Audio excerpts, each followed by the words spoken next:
Okay, today's video is not a happy one. I got the car out this last week, trailered it over to the front end shop, got the front end lined up and everything on it. Was talking to a couple of people about the oil pressure seemed to be too low when at idle. It was after it warmed up, it'd go down to about 12 pounds. And I was told by several people that's probably fine because some of these small block Chevys are known to have low oil pressure like that. So the one thing I didn't do when I put this engine back together, the guy at the machine shop told me the crank was fine and he didn't have to grind it, he just polished it, and he said you shouldn't have to worry about checking the main bearings with those plastic gauges. So I didn't do that against my better judgment. And so I had the car out on the road yesterday and driving great, man. The shifting, everything in the car was just, I was on cloud nine. Until I looked down after it warmed up and it started running about 190 degrees, which isn't hot, but it's a little hotter than it usually runs. It runs around about 180. And then I started noticing, I looked down and the oil pressure gauge was sitting way low. And then I started hearing, I had a lifter start tapping pretty loud, so just one. So I pulled over, shut it off, let it cool down, started it back up. When I started it up, I still had that lifter tapping. So I was only about half a mile from the house, so I went ahead and limped it back here to the house. And so I am getting ready to pull the hood off, pull that front clip off, start tearing everything loose, get under it. I got to get the shifter and the drive shaft and everything loose, and I'm pulling the engine back out.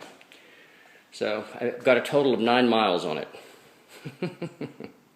So if anybody's watching this, and just always go with your gut. I knew I should have went ahead and checked those things when I had that thing apart, and I also had him install the cam bearings, which could be causing some issue also. So I'm going to pull it apart, get the gauges, and check the. I'll show you how to do that later on once I get the engine out of it. But how to check the tolerances on those main bearings. And I'm going to pull it all the way down, pull the cam back out of it and everything. And I found a machine shop that a bunch of people are raving about. A bunch of my guys from my car club said this guy does really, really good work. So I'm not going back to the machine shop that I used previously. And I'm going to pull it apart, and I'm going to pull the crank out, take the crank to him and have him measure it. And if he needs to grind it down, then we'll go ahead and get it ground down. And I'll just put oversized bearings back in it. And I'm also going to take it all the way down to the bare block and have him inspect the cam and those cam bearings. So it's just a pain in the ass really at this point, and kind of disgusting to have it this close and have a problem like this. So it's about almost 1 o'clock on Sunday. I'll check back a little later this afternoon and see how far we get. I don't think I'm going to get the motor out of it today, but I'm going to get it as close to being ready to pull out as I can. So.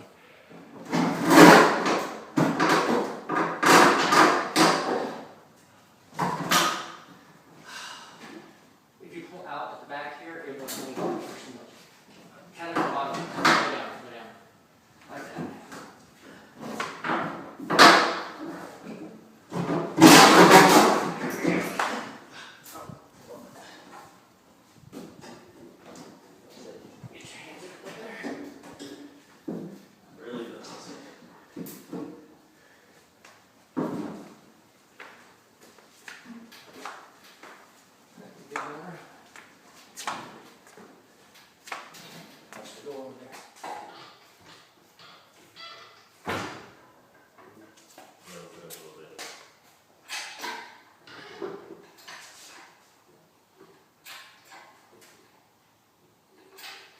Distributors. The main thing is to make sure the distributor doesn't hit that firewall. Okay.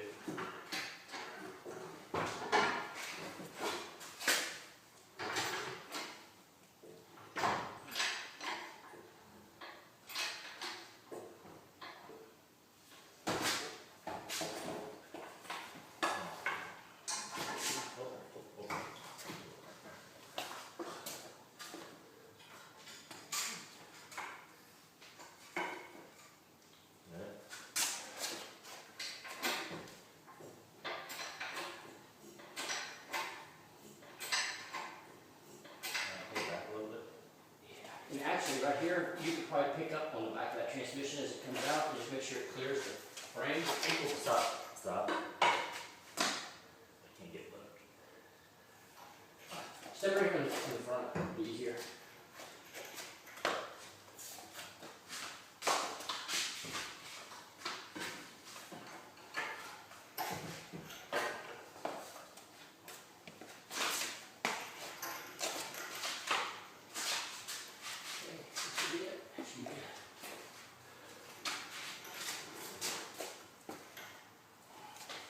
Hold it so it doesn't swing.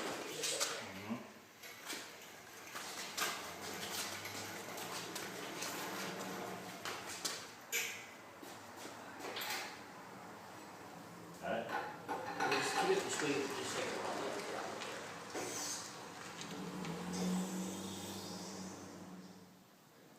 Alright, well there it is. It's out. That didn't take as long as I thought. I guess I'm getting good at this shit. It took me about 4 hours from the time I got started to get the motor set on the ground, so I'm going to get that transmission bell housing and everything off there and get it up on the engine stand. And hell, it's still daylight. I may have enough time this evening to actually start pulling the pan off and the intake and stuff and start going back into it. So I'll keep you informed. I'll give you another shot of it later once I get it pretty much through with it for the day. So, and one good thing is I checked the oil, and there's no metal shavings or anything in the oil. The oil looks good. So I think this is going to be a mistake that was made at the machine shop. So, either way, we'll figure it out and get it fixed.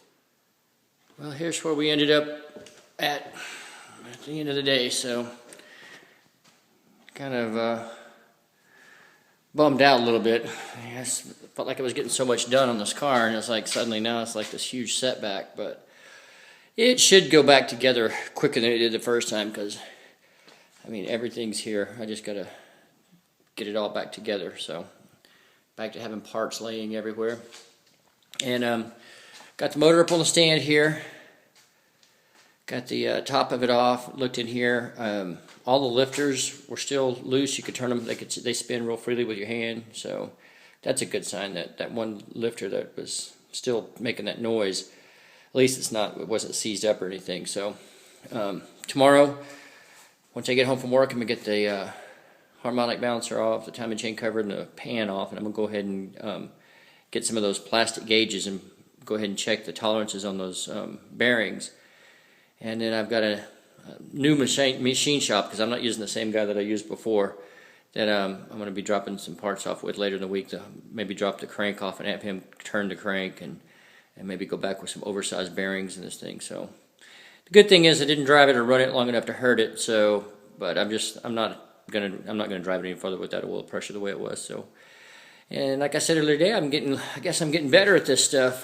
From the time I started, pulled the front clip off and everything on the bottom, everything, I had this thing sitting on the ground in 4 hours. So that's not too bad. So I'll post another video a little bit, maybe next week or so, after I get the motor and start getting things back together, and let you know what I find out in here. So, all right, thanks. Stay tuned.